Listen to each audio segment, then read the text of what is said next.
ശബരിമല സ്വർണ്ണക്കൊള്ള കേസിനകത്ത് മുൻ Devaswom board president പത്മകുമാറിന് ജാമ്യം. അദ്ദേഹത്തിന് നേരത്തെ ദ്വാരപാലക ശില്പത്തിൻ്റെ ആ കേസിനകത്ത് ജാമ്യം ലഭിച്ചിരുന്നു. പക്ഷേ അദ്ദേഹത്തിന് വെളിയിലിറങ്ങാൻ കഴിഞ്ഞില്ല. കാരണം കട്ടളപ്പടി കേസിനകത്തും പ്രതിയായിരുന്നു. ഏതായാലും ആ കേസിലും ഇപ്പോൾ ജാമ്യം ലഭിച്ചിരിക്കുന്നു. 90 ദിവസം പീരീഡ് കഴിഞ്ഞിരിക്കുന്നു. അതുകൊണ്ട് ജാമ്യത്തിന് എലിജിബിളാണ്. 2 കേസിനും അദ്ദേഹം ഇപ്പം ജാമ്യത്തിലായി. അദ്ദേഹവും ഉണ്ണികൃഷ്ണൻ പോറ്റിയും തമ്മിലുള്ള അടുപ്പം ഈ കേസിനകത്ത് വലിയ സ്വാധീനം ചെലുത്തിയിട്ടുണ്ടായിരുന്നു. അവർ തമ്മിലുള്ള അടുപ്പം കൊണ്ടാണ് ഈ സംഭവങ്ങളെല്ലാം ഉണ്ടായതെന്നും ശബരിമലയിൽ നിന്ന് പൂശിയ സ്വർണ്ണങ്ങൾ അടിച്ചുകൊണ്ട് പോയെന്നൊക്കെയാണ് പൊതുവേ ആ കേസിൽ നിന്ന് മനസ്സിലാക്കുന്നത്.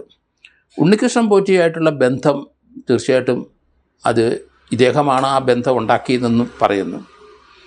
ഏതായാലും ഉണ്ണികൃഷ്ണൻ പോറ്റി ജാമ്യത്തിലായി 2 കേസിൽ. അവരോടൊപ്പം കൂട്ടുനിന്ന ഏറ്റവും കൂടുതൽ ആരോപണം നേരിട്ട മുൻ അഡ്മിനിസ്ട്രേറ്റീവ് ഓഫീസർ മുരാരി ബാബുവും ജാമ്യത്തിലിറങ്ങി. മുൻ എക്സിക്യൂട്ടീവ് ഓഫീസർ സുധീഷ് കുമാർ ജാമ്യത്തിലാണ്. ദേവസ്വം ബോർഡ് മുൻ പ്രസിഡൻറ്റും കമ്മീഷണറും ഒക്കെ ആയിരുന്ന വാസു എന്തായാലും ജാമ്യത്തിൽ പോയി. അദ്ദേഹത്തിനെ ED വിളിച്ചിട്ടുണ്ട്. ഇന്ന് EDയുടെ മുമ്പിൽ ഹാജരായിട്ടുണ്ട്. മുൻ എക്സിക്യൂട്ടീവ് ഓഫീസർ ശ്രീകുമാറും ജാമ്യത്തിലാണ്. ഇപ്പോഴേ പത്മകുമാറും ജാമ്യത്തിലാണ്. ഏതായാലും ആ കേസിനെ സംബന്ധിച്ചിടത്തോളം ഇനിയും ചില പ്രതികൾ വന്നു ചേരാനുണ്ട്. അതുപോലെയല്ല ചില അന്വേഷണത്തിൻ്റെ ചില ഫോറൻസിക് റിപ്പോർട്ടുമൊക്കെ ഇനിയും വന്നു ചേരാനുണ്ട്. അവർ ISROയിലെ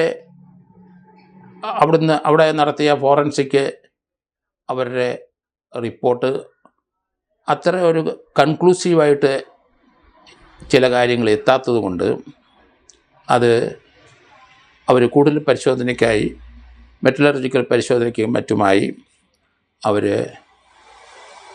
അത് നോർത്ത് ഇന്ത്യയിലെ ഒരു ലാബറട്ടറിയിലേക്ക് അയച്ചിരിക്കുകയാണ്. അത് കിട്ടിക്കഴിഞ്ഞെങ്കിൽ മാത്രമേ അന്വേഷണം കുറച്ച് ത്വരിത വേഗത്തിൽ മുന്നോട്ട് പോകുകയുള്ളൂ.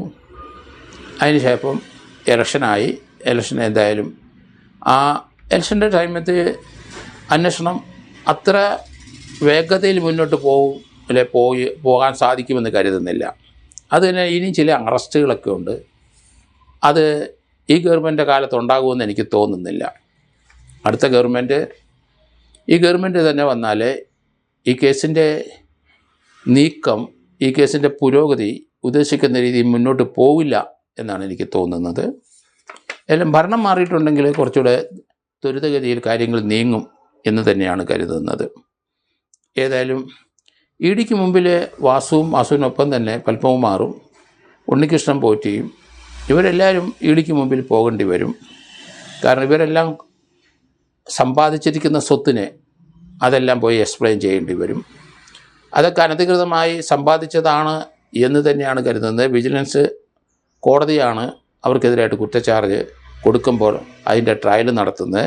അതോടൊപ്പം തന്നെ EDയുടെ അന്വേഷണം മുന്നോട്ട് വരുന്നുണ്ട്.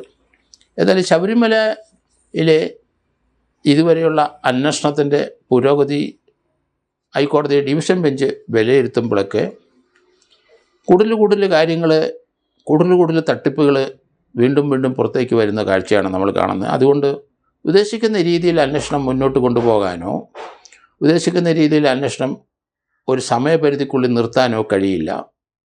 കാരണം ഇതിനകത്ത് ഉള്ള അന്വേഷണം വളരെയധികം മേഖലയിലേക്ക് വ്യാപിപ്പിക്കേണ്ടിയിരിക്കുന്നു. അതുകൊണ്ട് 6 മാസത്തിനകം ഒരു അന്വേഷണം ഒരു നിലവാരത്തിലെത്തും, അല്ലെങ്കിൽ എത്തുമെന്നൊക്കെ പ്രതീക്ഷിച്ചിരുന്നത് അവിടെ കഴിഞ്ഞു പോകും.